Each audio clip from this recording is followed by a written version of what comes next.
Hello，大家好，我是红哥。先赞后看，好运不断。什么是 CPI？什么是 PPI 和非农指数？很多朋友问我呀。那今天的红哥呢，就来为大家脑补一下这些资本市场的小知识。那 CPI 呢，是指消费者的物价指数，它测量的是一篮子消费品和服务的一个价格变化情况。那当 CPI 上升时呢，意味着消费者的购买力将会下降，他们需要支付更多的钱购买相同的商品和服务。比如说呀，如果 CPI 在一段时间内持续上升，那么居民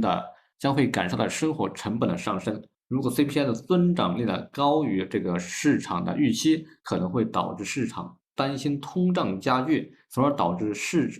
这个货币的贬值。那么呢，加密货币呢可能会因此呢而受益，因为货币贬值，那么呢人们就会转移这个投资的一个渠道。而如果 CPI 的增长率低于这个预期呢，可能会导致市场对通缩的担忧，从而导致加密货币的价格呢有可能会下跌啊。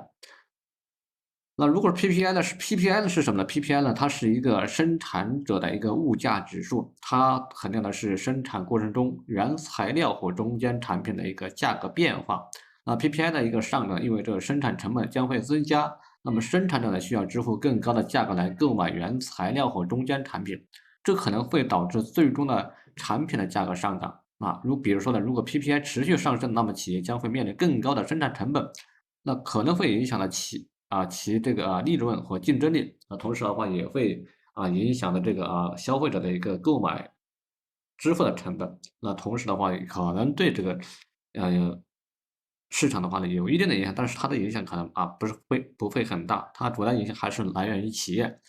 那么第三个呢，可能就是比较重要的，就是非农指数。那非农呢，就是就业人口数据啊，则是衡量一个劳动力市场的一个表现的关键指标。这个指标呢，反映了就业人口数量的增长和减少一个情况，是预测经济走向的一个重要指标之一。如果说非农就业人口数据的表现良好呢，就意味着这个劳动力市场处于健康的状态，那经济呢也有望继续的增长。那么如果说呢那么如果是经济有望继续增长的话，那么对整个的加密市场将会是一个利好，那么价格呢有可能会继续上涨。那相反呢，如果该指标表现不佳的时候呢，则可能会导致市场担忧这个经济的一个前景